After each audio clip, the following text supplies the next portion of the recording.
Hello and welcome. I am Kansas Scrivener, and I was recently cleaning your room, and other than finding this glorious family tree of, so it begins with, Edward and Philippa Hamilton, and goes all the way down to, I think, Charles or George and Charlotte of Mecklenburg, Schwerin. So this would have been perfect for Bridgerton if you wanted to understand the Bridgerton family.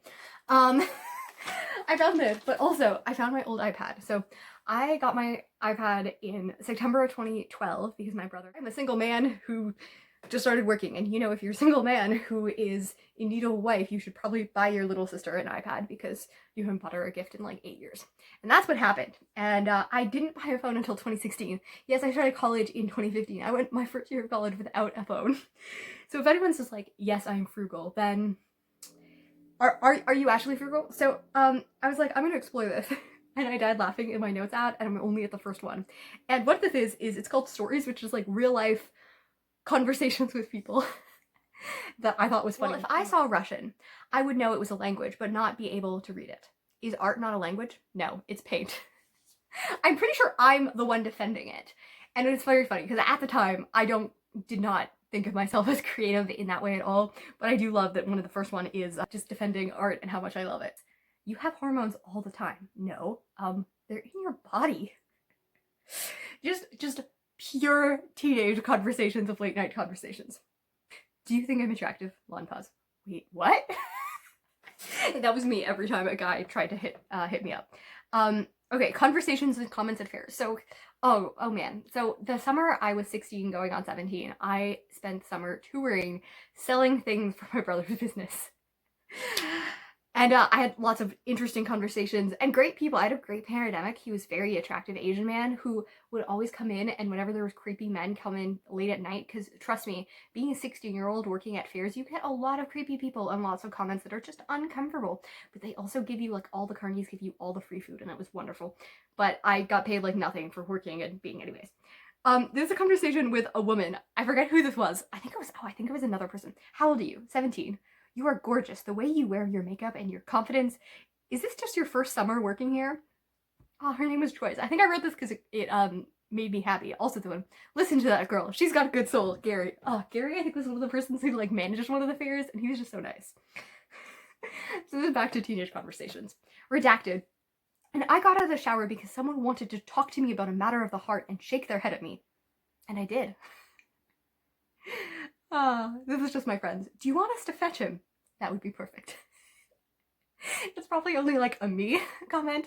This is my friend Emily. I will say it because I love her so much. Emily, you don't know what hitting on means. You sexy piece of meat. That is an ongoing joke through most of my teenage years of just being like, you sexy piece of meat. I think that was like 15. So I was 17 going for my driver's test to be able to drive on my own, my G2, and they turned to me because I'm like super blind and need, like, I failed my G1 twice simply because they wouldn't let me take it because of how bad my vision was, which made me so sad because I just wanted to drive, but I also need to see my optometrist so that I can get an appointment so that they would give me, because they're like, your glasses are so out of date, you can't drive, even though I got in glasses 6 months ago. Anyways, long story with there. But they were like, are you wearing contacts? And I was like, you'd be in danger if you weren't. And the woman just gave me this, like, dying, like, I am none of your sass. And I don't think she said anything. This is still one of my favorite comments ever. This was when I got my grad pictures.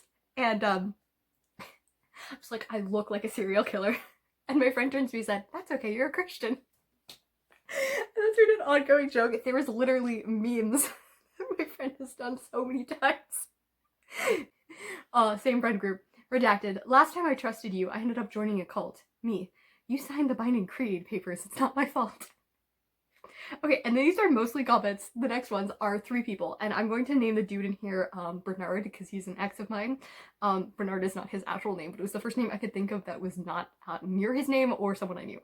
Anyways, and the other person is going to be named Lucy. I probably know some Lucys, but anyways, this was the day I graduated high school, and we were all hanging out, graduating. It was the guy that I was seeing at the time, and my very good friend. Bernard, yeah, I'm homicidal maniac when I'm not with you, so basically you make me a better person. Lucy, I murder insects. Me, I kill animals. Bernard, I prefer to start with small children. This sense of humor as a teenager. I was so dark. Bernard, you smell different when you're awake. Lucy, let us attract the bats.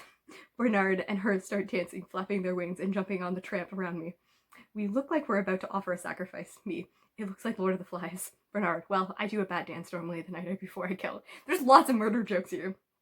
Lucy, this would be a horror story. We're in a graveyard with crows, bats, and Bernard has a knife. So there's an edible graveyard across the road from where I live. This is the beginning of college. Peppershot, could you just eat almonds? I have no idea why this was funny to me. This is my friend. I love him so much. Blank, I miss you, Kirsten, and all of your awkwardness, which is great because he is one of my great friends that I've known since I was born, and he started going to my college 3 years after I started, so I pretty much convinced him to go to my college because he missed me so much, and he became counselor because of it, so pretty much I made his life better with all of my art. Blank, I haven't seen you all day. I need my fix. Me. My love is your drug. No, I just mean my daily reminder of why I don't like you. which is great. This is a guy who was always like, you're really attractive. However, you were way too liberal for me, so I can't like you.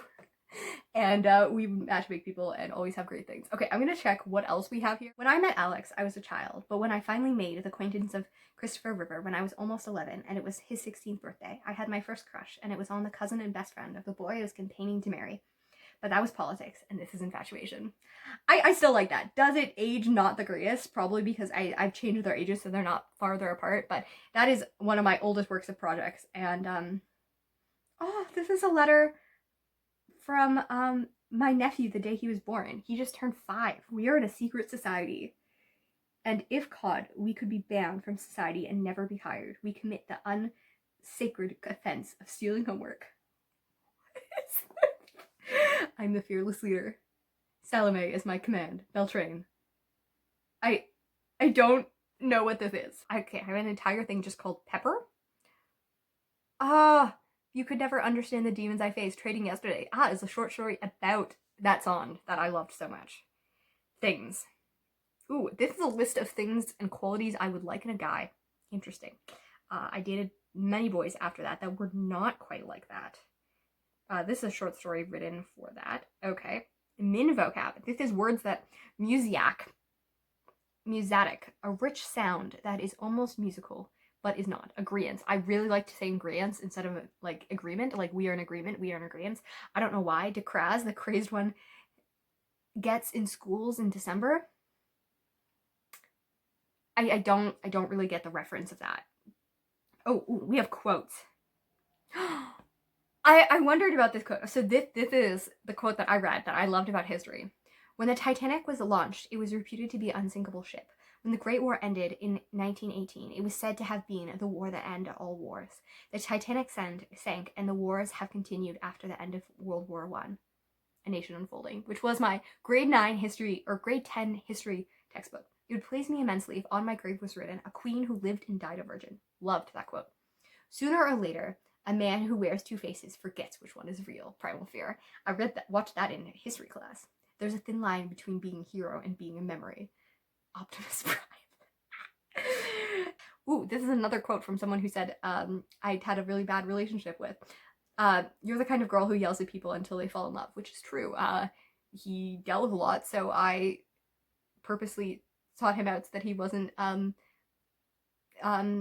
insecure and dealing with stuff on his own and wasn't outcasted. And that relationship was not great because he was not good to me. But I did add positivity to his life, although what he would say later about me did not say it. Okay, reflection. Today I live for joy. My heart is crushing, knowing I have one more meet before the end. In 2 days I will be leaving, saying goodbye for the final time, knowing I have 1 year until one of the biggest things ends. It's hard to be excited when it's sad. I will sing for those words and watch them graduate, knowing next year I will do the same. In all of high school, in all of childhood quizzing, will be the hardest thing to leave behind. Soon it will be goodbye, no longer the good times, the unexplainable connection these years have caused. I did quizzing for 8 years, and it was very much. Thank you for helping me organize with the Bible. God used you to answer my prayer. When I heard the saying, people use Jesus as crutch, I started to believe it. But talking to you, I think you changed my mind. So I just wanted to say thank you. You had faith in me. It's like the nicest thing I've ever written. In like 2013. You come to me with your little pink dress with a leather jacket over top. You don't need to lie to me. The dress is from another date with a classy man. that quote, which I wrote myself just randomly, spawned an entire thing. This is the nicest thing ever. I don't know if you can see it, but it says P.S. I love you, which is my very first thing I ever had, which is interesting. October 28th, 2012, which is also the day my, it was a Sunday, and it was the day my brother and sister-in-law got together, and they've been married for 5 years now. And this is from my friend who is now 8 months pregnant.